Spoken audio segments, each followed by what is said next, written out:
Salut, salut, j'espère que vous allez bien. Donc, je m'appelle Marielle de la chaîne Demande d'Asie de A à Z. Je reviens aujourd'hui, comme convenu, avec une nouvelle vidéo où j'ai envie de partager avec vous un élément de l'entretien que je juge extrêmement important. Vous êtes plusieurs à être passés par des pays, par d'autres pays lors de votre parcours migratoire. Donc, notamment les pays de l'Afrique, les pays de l'Asie ou les d'autres pays de l'Europe. Et quand je fais mes préparations aux entretiens, notamment aux entretiens que ce soit à la CNDA ou à l'OFPRA, je me suis rendu compte d'un élément, peut-être pour vous ça ne va pas vous parler, mais moi je sais que c'est un peu perturbant parce que vous êtes plusieurs à avoir subi, parce que voilà, quand je fais des préparations à l'entretien, j'ai des personnes qui me disent que j'ai été prise pour esclave, j'ai été battue, frappée, persécutée lors de mon parcours, quand j'ai traversé, quand je traversais par exemple le désert, quand je traversais d'autres pays. J'ai vécu des atrocités et c'est des éléments qui sont vraiment perturbateurs parce que quand je prépare les récits, je me rends compte que c'est des éléments qui vous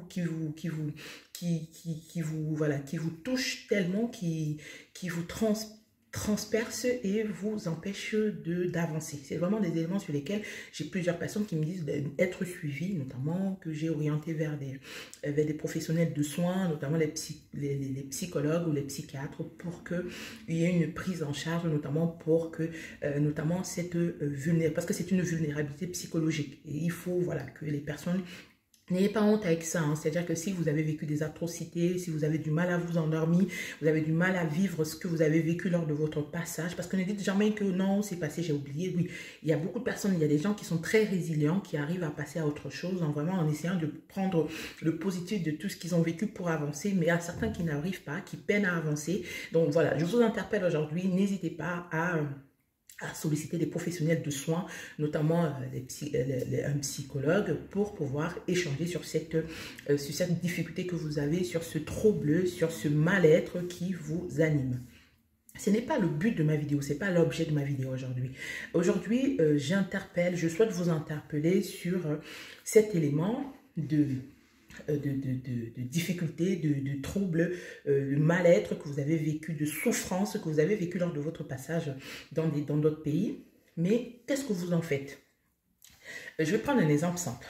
Je prépare un récit de vie et la dame que j'accompagne me dit qu'elle a vécu, qu'elle a été violée, qu'elle a été abusée, qu'ils l'ont frappée, qu'ils l'ont limite séquestrée.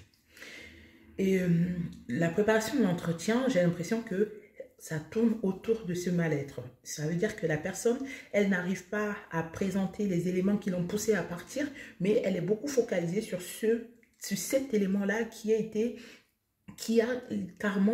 venu effacer tout ce qu'elle avait vécu auparavant, mais elle n'est focalisée que dessus.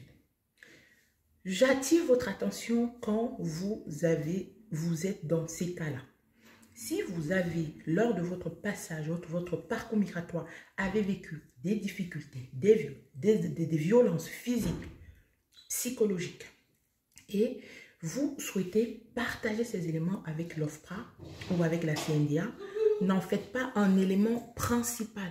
N'en faites pas un élément central. Ce n'est pas la raison pour laquelle vous êtes parti de chez vous. Ce n'est pas le but. C'est pas le but de votre asile, ce n'est pas le but de votre exil. C'est-à-dire que c'est un élément que vous pouvez partager parce que oui, c'est un élément que vous avez vécu, parce que oui, c'est une souffrance que vous avez vécue lors de la traversée, quand vous avez quitté votre pays, mais n'occultez pas en aucun cas les raisons premières de votre départ de votre pays d'origine. Les officiers à l'OFPRA ne vous entendent pas parce que vous avez vécu des atrocités lors de la traversée, que ce soit dans des pays ou les différents pays que vous avez traversés, mais l'officier vous attend sur qu'est-ce qui vous a poussé à partir de chez vous. Est-ce que vous êtes parti de chez vous parce que vous avez subi des viols, des violences lors de le parcours migratoire, ou alors vous êtes 2 petites minutes.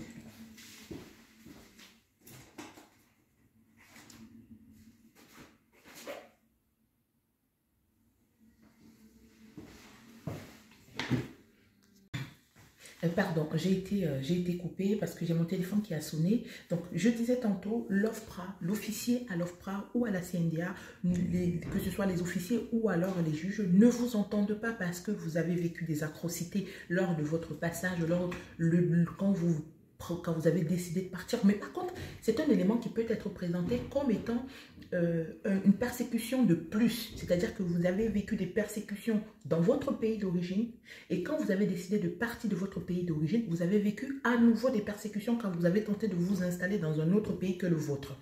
C'est dans cet ordre d'idées que vous pourriez présenter les souffrances que vous avez vécues, les difficultés, les violences que vous avez vécues pendant la traversée du désert. N'en faites pas un élément central de votre dossier l'OFPRA. N'en faites pas l'élément. Ok, c'est dommage parce que quand vous avez... c'est pourquoi je dis...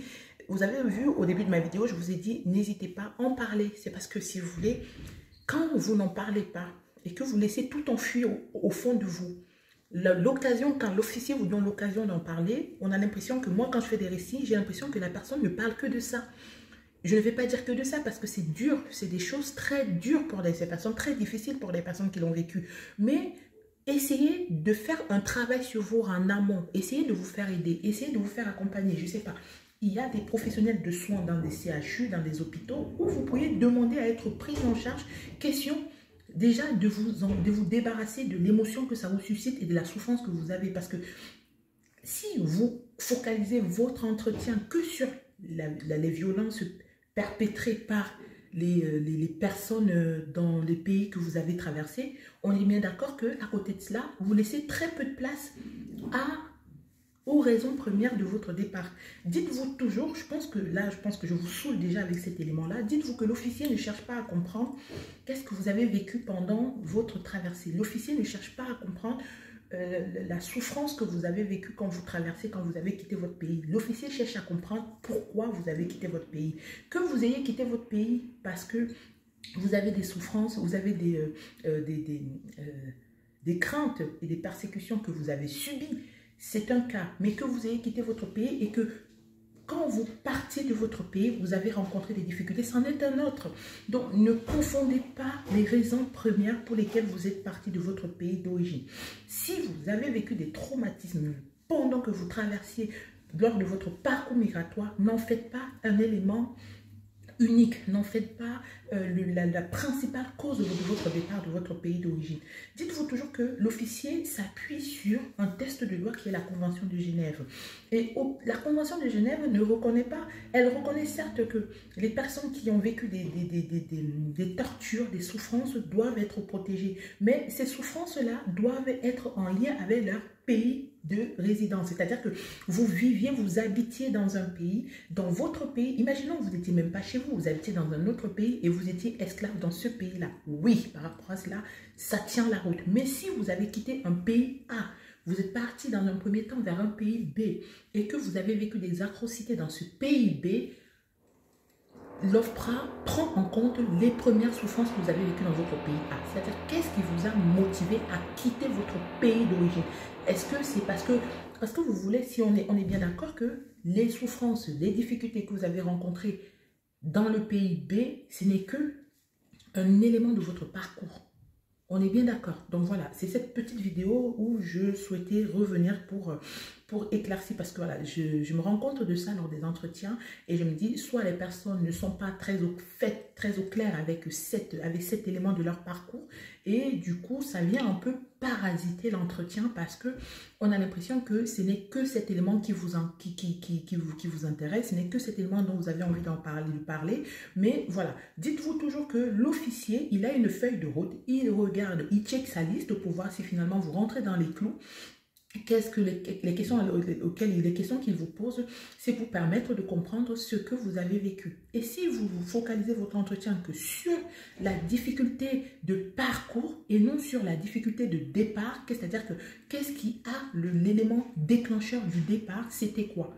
Ce n'était en aucun cas les violences que vous avez vécues sur le chemin, c'était un autre élément. Donc, essayez-vous, dans un premier temps, si vous avez du mal à en faire sortir les éléments déclencheurs de votre départ, parce que vous êtes beaucoup trop parasité par les souffrances que vous avez vécues lors de votre parcours migratoire. Faites-vous aider. Il n'y a pas de honte à demander de l'aide pour cela. Je sais que des fois, pour des personnes, elles vont dire, oui, mais si je vois un psychologue, ça veut dire que je suis fragile. C'est en aucun cas, ça ne veut pas dire ça. Si vous voulez, vous pourriez aller voir un professionnel de soins qui peut ne pas être un psychologue. Vous pourriez déjà, si vous commencez à parler, à vous libérer de cette souffrance, c'est déjà un travail de fait. Ça vous permettra d'arriver en entretien dans des meilleures conditions. Ça vous permettra d'arriver en entretien à l'OFPRA ou à la CNDA avec beaucoup de hauteur. Et cette hauteur-là vous permettra de pouvoir parler de vos vraies craintes, des craintes que vous avez subies dans votre pays avant de quitter ce pays-là. Donc vraiment, faites attention quand vous présentez les problématiques, les difficultés, la vulnérabilité, le traumatisme que vous avez vécu dans les pays de traversée. Ce n'est pas l'objet de votre demande d'asile. La demande d'asile ne s'appuie pas sur les difficultés que vous avez traversées sur le chemin, mais c'est plutôt la demande d'asile s'appuie sur les craintes qui vous ont poussé à quitter votre premier pays, votre pays où vous étiez durablement installé. J'espère que cette vidéo vous apporte des éléments de précision, vous permet un peu de comprendre et vous prépare aussi à, peut-être pour ceux qui ne sont pas encore convoqués à cet entretien qui ne va pas tarder. Et d'ici là, je vous souhaite beaucoup de courage. J'ai quelqu'un qui